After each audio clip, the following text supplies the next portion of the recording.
Bonjour à toutes et tous. Bienvenue dans ce nouvel épisode du podcast de la revue Fonds de l'Archive. Aujourd'hui, un mois après la diffusion de notre 5e numéro de la revue, nous souhaitons prolonger la réflexion sur la communication. Direction Twitter, où vous pouvez suivre @Fonds d'Archive.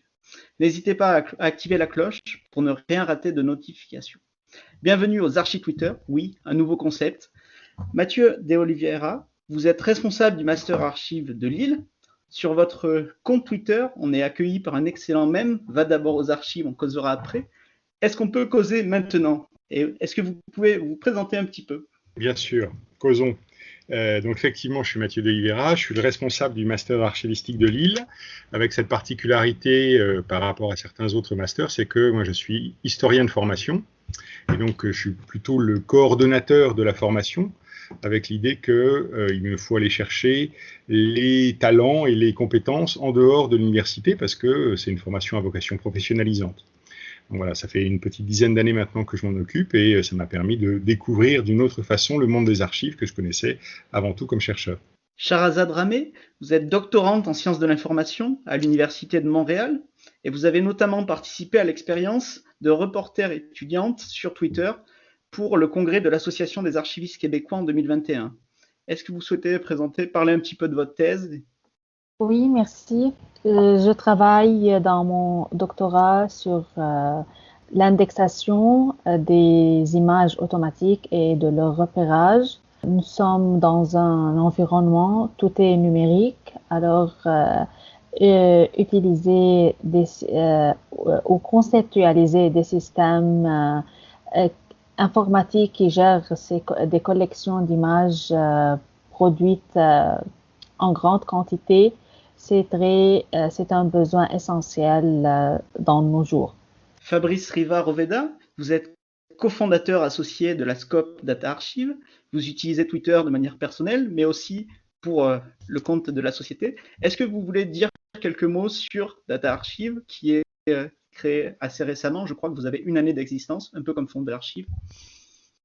Oui, en effet, dans une semaine, on fête nos 1 an d'existence pour la société Data Archive, cofondée du coup avec une autre architwitos qui est Eve Julien, son Twitter étant Scratty2, pour ceux qui connaissent.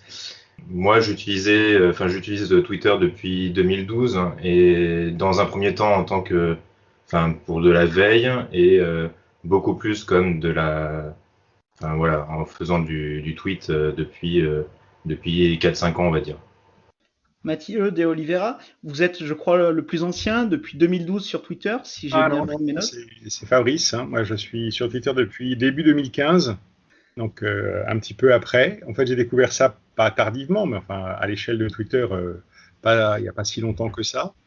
Et en fait, c'est l'exemple de 2 de mes collègues qui étaient des aficionados et qui m'a donné envie de découvrir un petit peu ce que c'était, d'autant que comme j'étais sur aucun autre réseau social, c'était la découverte d'un monde parallèle et plutôt riche et en tout cas très, très actif. Shahrazad Ramé, vous êtes sur Twitter depuis quand? Et quels ont été les motifs pour s'inscrire sur Twitter? C'est depuis 2016 que j'ai créé mon compte. Alors, je suis la plus récente d'entre vous. J'ai créé le compte Twitter dans un environnement où j'écoutais la société parle beaucoup de Twitter, les gens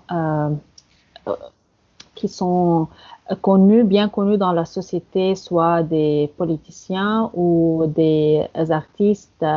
J'entends qu'ils ont fait des tweets et qu'ils ont utilisé cet outil comme un moyen de communiquer leurs opinions. Alors, il est devenu comme un moyen officiel pour parler de leur opinion. Alors, j'ai dit, je dois être là-bas, mais j'étais pas active sur Twitter. Je me souviens que c'est depuis 2 ans où j'ai fait le téléchargement de l'application Twitter sur mon téléphone mobile que je suis devenue plus active. Et c'est surtout quand quand je participais à des projets qui demandent, des projets qui nous demandent, nous, les membres du groupe, d'être sur Twitter et faire des tweets. C'est comme ça que je trouve mon activité sur Twitter. Et si je veux décrire cette activité, c'est faire des tweets et des retweets. C'est pas beaucoup où je fais des tweets originaux.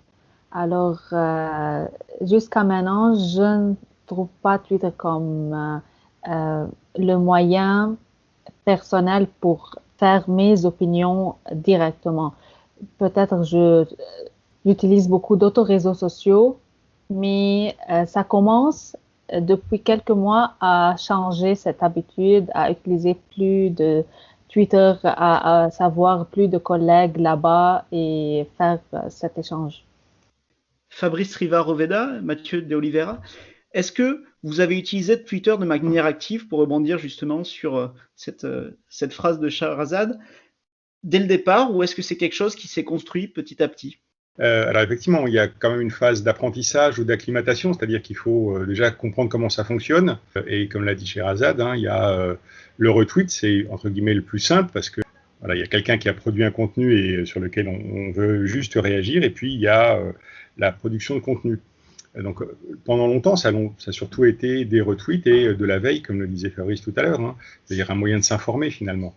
Et puis progressivement, et aussi parce que l'un des objectifs finalement c'était de faire la promotion du Master Archive de Lille et puis de valoriser les travaux des étudiants, j'ai commencé à proposer des contenus, alors je n'irai pas jusqu'à dire originaux, mais en tout cas qui permettent de justement mettre en évidence ce qui est fait, la façon dont ils travaillent, ce qu'ils trouvent, et ça à plusieurs niveaux, du L2, de la L3 jusqu'au M2, c'est-à-dire à toutes les étapes où moi j'ai des étudiants avec lesquels on parle archive.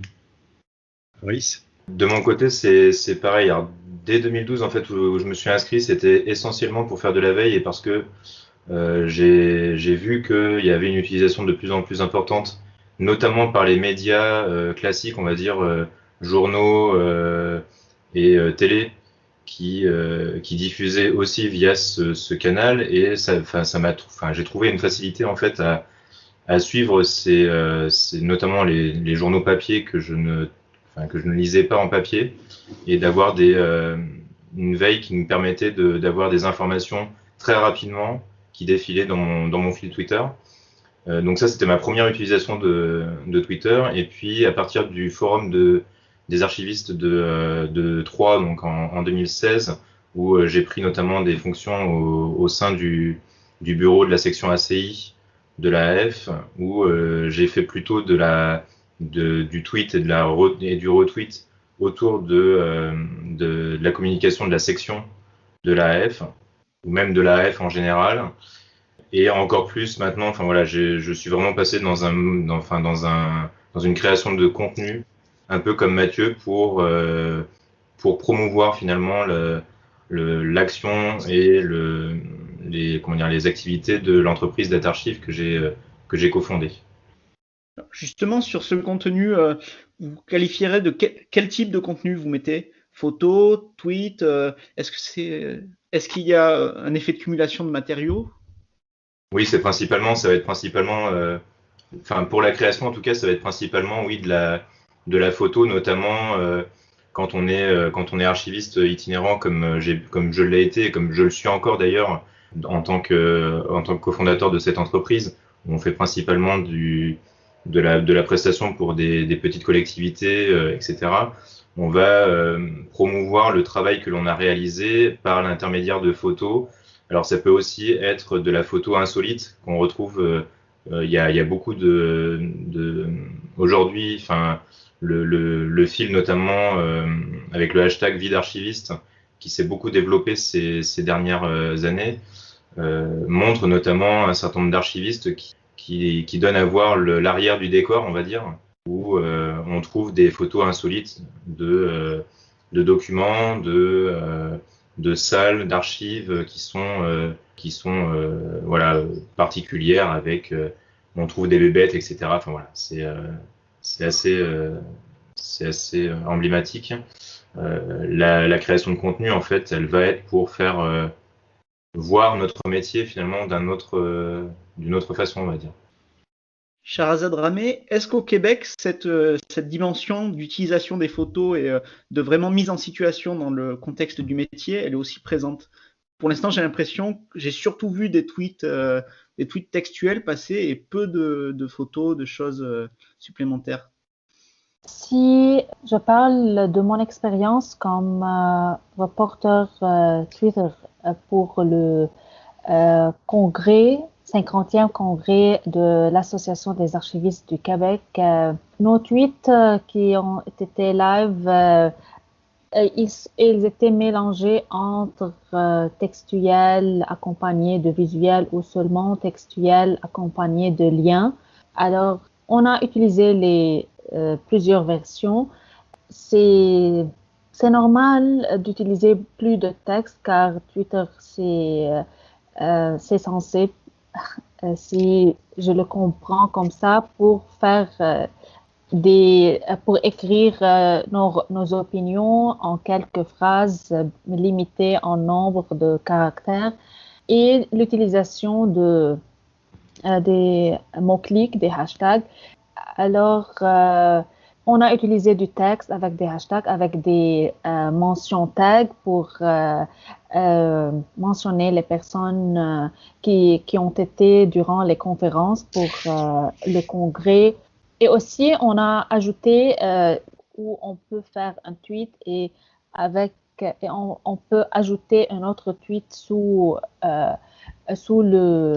le principal tweet. Alors, ça nous aide à augmenter le contenu qu'on va proposer une seule fois. C'est ce que je trouve bénéfique de du Twitter maintenant. Mathieu de Oliveira, justement, vous êtes habitué à la pratique de tweet, de cette succession de tweets qui renvoient à chaque fois, qui sont liés au tweet précédent et du coup qui donnent une visibilité d'ensemble. Comment vous percevez l'intérêt de ce tweet? Alors, il y a plusieurs éléments. D'abord, en termes d'apprentissage aussi, il y a un apprentissage de la concision, c'est-à-dire qu'on est quand même limité, alors même si on peut effectivement associer plusieurs tweets dans un fil, on est quand même tenu par une espèce de cohérence du message à l'échelle du tweet, et cette cohérence, elle se construit ou elle se conforte par l'accumulation, en tout cas la succession des tweets. L'autre élément, c'est que, comme l'a dit Shahrazad, il y a également cette idée qu'on peut associer, et ça peut constituer une forme de plus-value, entre le texte et l'image. Le texte, c'est ce qui va porter notre discours, et l'image, c'est finalement ce qui va la synthétiser assez fréquemment avec une dimension originale, c'est ce que disait Fabrice tout à l'heure, hein, le document particulier, l'élément qui fait la différence, ou alors qui va également la synthétiser avec un trait d'humour ou un truc un peu décalé, et qui fait que justement on va rebondir, où il y aura un double discours ou une double lecture, la lecture du texte, la lecture de l'image, et puis l'interaction qui peut exister entre les deux. À côté de ça, mon idée, c'était aussi donc de bien mettre en évidence dans les fils la continuité de ce que mes étudiants, en l'occurrence, ou de ce que le master propose. C'est-à-dire qu'il y a un ensemble, ce n'est pas une action ponctuelle, mais bien plusieurs actions qui sont liées les unes aux autres et qui font que justement la plus-value, ou en tout cas l'offre de formation, elle est là aussi. Elle est dans l'ensemble des choses. Et donc il y a par exemple tout ce qui relève des travaux collectifs qu'on peut faire pendant l'année, tout ce qui relève de la recherche de stage dans un deuxième temps, tout ce qui recherche plutôt actuellement, tout ce qui relève des soutenances et donc de la finalisation des travaux et de l'apprentissage du métier.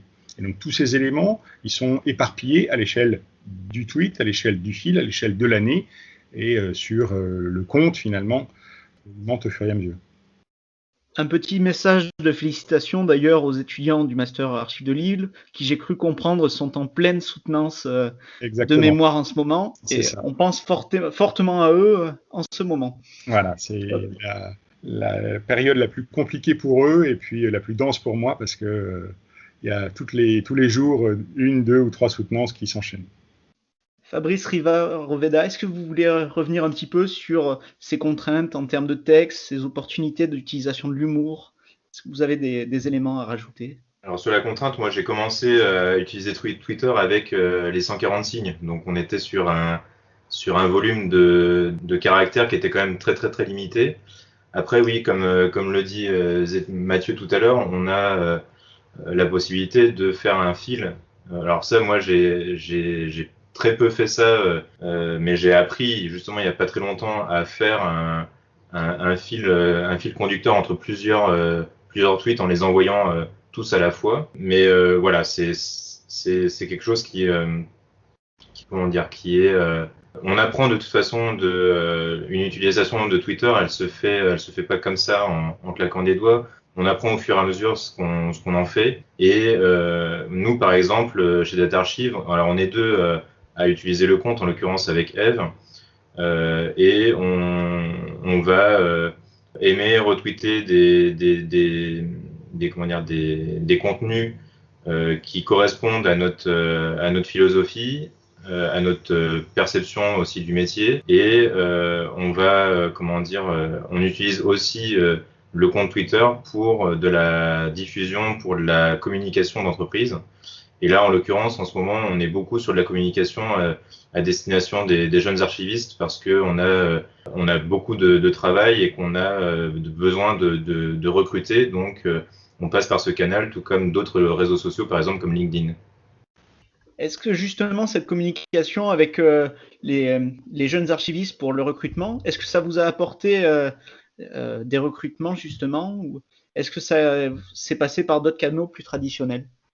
En l'occurrence, on a eu des recrutements qui sont passés par LinkedIn et là, on a deux jeunes recrues que l'on va embaucher à partir du mois de juillet, que l'on a recrutés exclusivement sur les derniers tweets qu'on a fait passer sur des offres d'emploi, qui ne sont pas parus sur LinkedIn en l'occurrence ou sur d'autres réseaux comme par exemple par le biais de la AF. Pour un étudiant, justement, on voit souvent passer des informations sur Twitter, que ce soit en termes de veille, que ce soit en termes de contenu à suivre d'actualité. Est-ce que vous auriez des conseils un petit peu pour comment suivre efficacement sur Twitter? En tant qu'étudiante, je peux dire que mes réseaux de collègues sur Twitter sont nouveaux. Alors, ça fait quelques mois, je pense, du début de cette année que j'ai des connexions avec des collègues, des professeurs, des gens qui travaillent dans le domaine archivistique ou bibliothéconomique.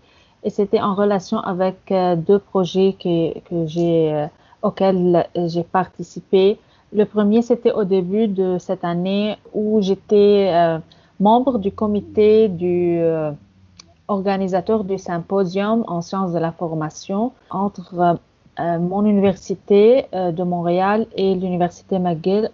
J'étais responsable du compte Twitter du symposium. Alors, c'est là, peut-être je réponds à la question posée avant, c'est là que j'ai produit du contenu à travers ce compte du symposium.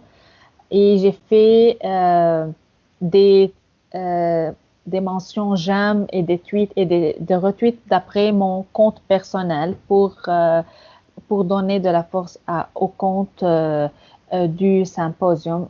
Alors, c'est d'après ce travail que j'ai eu de connexion avec des collègues dans mon domaine et je trouve maintenant sur mon fil, sur mon timeline, des tweets de mes collègues et je découvre, si je peux répondre directement, c'est que maintenant je suis en phase de découverte comment mes collègues réagissent sur Twitter et je trouve qu'ils se trouvent là plus que sur d'autres réseaux sociaux. C'est plus simple de les trouver sur Twitter, c'est juste faire un suivi et eux, ils font un suivi de retour.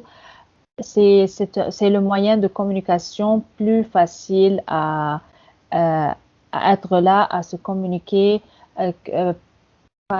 plus facile que LinkedIn ou Facebook. C'est un outil de communication très souple, je le vois.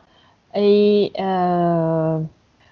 c'est ça, quand on a plus de connexion avec nos collègues, plus on voit leurs tweets, plus on fait cette communication, cette mention j'aime ou tweet avec et retweet. Alors, c'est comme ça que je trouve mon activité ou ma navigation sur Twitter. Mathieu de Oliveira. En complément, l'un des gros avantages, en tout cas moi ce qui m'a vraiment séduit dans la pratique de Twitter, c'est la dimension horizontale finalement du réseau. J'ai pu suivre et voir à l'occasion entrer en contact avec des gens que j'aurais jamais été alors pas en capacité, mais que j'aurais pas naturellement été sollicité. Et le fait de pouvoir d'abord voir ce qu'ils disaient, retweetaient ou signalaient, et de réagir ou d'interagir avec eux constituait une forme de plus-value pour moi. Au-delà, et si j'en reviens au début de la question, comment est-ce qu'on construit finalement ce réseau et qu'est-ce qu'on y cherche? C'était, et même alors pour moi et puis pour les étudiants du master et pour ceux qui s'intéressent aux archives, c'est un moyen d'avoir accès à des informations institutionnelles ou d'actualité sur un domaine, et donc ici plutôt les archives, qui sont très très faciles. Il suffit de s'abonner au fil de l'AF, par exemple. Il suffit de s'abonner au fil de certains services d'archives qui sont eux aussi en train d'investir de plus en plus le champ et de voir un peu ce qu'ils proposent comme contenu. Et puis on voit aussi les profils. Il y a des gens qui ne font que proposer des contenus et jamais ou très peu interagir. Et puis il y a d'autres avec lesquels le dialogue est plus facile ou en tout cas plus naturel. Donc ça participe aussi de cette construction en fait d'un espace d'échange et qui me semble moi très intéressant. Avec les étudiants, c'est aussi un moyen pour eux de se tenir au courant par exemple de ce que fait le master avant éventuellement d'y postuler. Et je trouve ça plutôt pas mal, à charge pour eux de décider si ça leur convient ou pas, et ils ont tout à fait le droit de trouver que je raconte trop de bêtises ou pas. Fabrice Riva-Roveda, sur la notion d'échange, comment vous le percevez? Alors, moi, en l'occurrence, j'utilise 3 réseaux, principalement 2, en l'occurrence Twitter et LinkedIn, et j'ai pas du tout la même utilisation de ces réseaux. Facebook étant pour moi un réseau totalement personnel. Il n'y a aucun contenu professionnel sur Facebook que je recherche sur Facebook. Twitter permet vraiment comme disait Mathieu tout à l'heure, d'avoir une souplesse finalement. Twitter peut être moins sérieux entre guillemets que le réseau LinkedIn. Le réseau LinkedIn vraiment, on l'utilise vraiment comme un réseau professionnel. En l'occurrence, c'est comme ça qu'il se vend. Le réseau Twitter, moi, je l'utilise vraiment aussi à titre perso sur je peux exprimer librement mes opinions politiques, personnelles, en l'occurrence footballistiques aussi. Enfin voilà, je suis pas mal de choses en dehors de la sphère professionnelle des archives, mais j'ai beaucoup aussi de comptes que je suis et qui me suivent aussi, qui sont des collègues archivistes. Voilà, c'est aussi pour se tenir au courant, pour faire de la veille professionnelle que j'utilise Twitter en l'occurrence, et pour avoir les dernières infos de tel ou tel service que l'on a pu croiser dans la vraie vie. Voilà, c'est quelque chose que je perçois comme ça en termes d'utilisation de Twitter. Pour revenir à la question sur comment les étudiants peuvent se construire un réseau, comme le disait Mathieu, oui, principalement en suivant les comptes des associations d'étudiants en archivistique, parce qu'il y en a qui sont sur Twitter, notamment l'AEDA, dont j'ai été vice-président pendant quelques années, mais d'autres formations ont aussi des comptes Twitter maintenant. Il faut suivre les différents fils des institutions en fait d'archives qui se mettent sur ce réseau, parce que de plus en plus on a des comptes qui proposent du contenu et puis qui proposent aussi du coup des des contenus pour, notamment avec des liens qui donnent accès à leur site internet, etc., de façon un peu plus institutionnelle, on va dire. Voilà, ça permet, le fil Twitter permet vraiment d'avoir des informations courtes qui peuvent ensuite nous renvoyer vers d'autres médias. Et ça, c'est quelque chose de très important. Et c'est comme ça d'ailleurs que nous, on conçoit notre communication chez DataArchive. La plupart du temps, quand je fais un tweet ou que Eve fait un tweet sur le compte de DataArchive, il est généralement accompagné d'un lien vers notre site internet, vers une actu de notre site internet ou vers une actu d'un autre, enfin sur un autre site, etc. Voilà. Justement, j'allais vous poser la question. Est-ce qu'il y a, en lien avec votre compte Twitter, d'autres organisations, par exemple une page type Academia ou sur un portail de plateforme ouverte? Est-ce qu'il y a un site universitaire qui reprend un carnet hypothèse ou des choses comme ça? Alors, Mathieu de Oliveira, je vous propose de répondre en premier. Bien sûr. Alors en fait, il y a plusieurs choses. Moi, je suis dans un établissement d'enseignement supérieur, donc évidemment, il y a le site de la fac. Il y a également le compte Twitter de la fac et à une échelle inférieure, il y a le compte Twitter et le site de la composante à laquelle je suis rattaché, qui est la faculté des humanités de l'Université de Lille. Donc finalement, il y a une espèce d'emboîtement, encore une fois, entre les différents éléments, et il arrive que la faculté des humanités retweete quelque chose ou que la faculté ou l'Université de Lille retweete quelque chose que moi-même j'ai diffusé ou inversement. Quand une information plus générale est proposée, je peux la diffuser. Au-delà, ce qu'on a mis en place effectivement pour les étudiants de la faculté d'histoire, c'est un site qui est en fait un carnet d'hypothèses qui s'appelle Apprentiste, et je mettrai les références et un visuel éventuellement.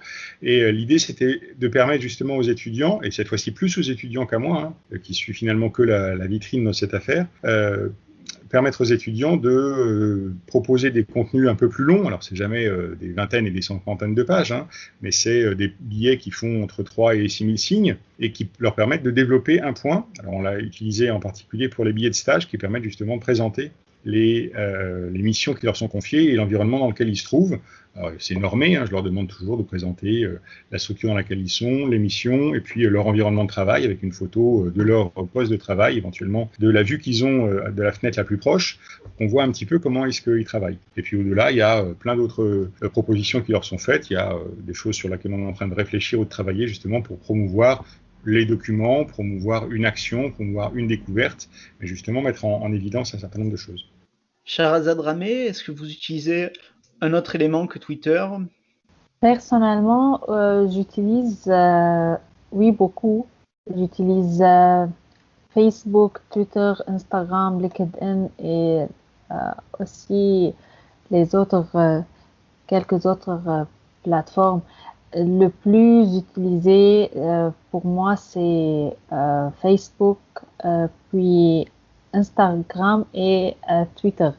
Bien, à la troisième étape, puis LinkedIn, je suis devenue de plus en plus active parce qu'il est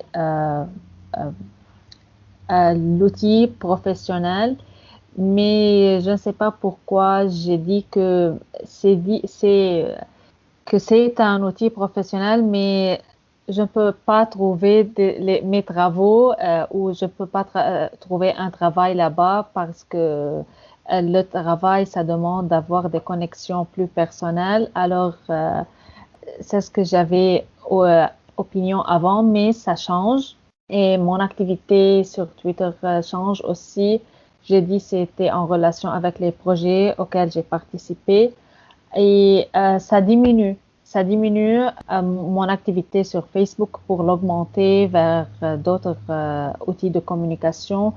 Alors, sur Twitter, je suis devenue de plus en plus active et je trouve que mes collègues sont plus là-bas. À mon université, le compte de ma faculté, il est actif et le compte de mon université de Montréal et l'école de bibliothéconomie et sciences de l'information est plus actif sur Twitter où là, ils partagent leurs activités et faire des tweets. Alors, C'est ça. J'espère que j'ai répondu à ta question. Est-ce qu'il y a des détails? Tu peux savoir.